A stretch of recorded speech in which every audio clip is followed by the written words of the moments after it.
పిఠాపురంలోనే Pawan Kalyan number 1 majority వస్తుందని అందరూ చెప్తా ఉంటే ఏమో అనుకున్నా. నేను ఒకటే అనుకున్నా, గెలిపిస్తే సంతోషం అనుకున్నా. సో మీరు 70,000 ఓటు పైచులకు ఇచ్చారు.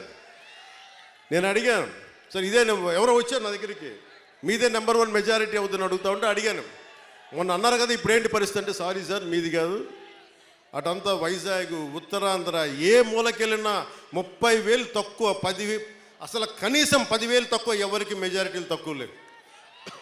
అది కనిష్టం. ఒక్కొక్కరికి 90,000 98,000 ఏదో ఒక ఎంపీ ఎలక్షన్లాగా వేశారు. అంటే ఎంత నిలబడ్డారు ఈ రాష్ట్ర ప్రజానికం, రాష్ట్ర యువత ఎంత విసిగిపోయారు గత ప్రభుత్వం మీద. మీ కోపం, మీ ఆవేదన రక్తం చిందించకుండా ప్రజాస్వామ్య విధానాల ద్వారా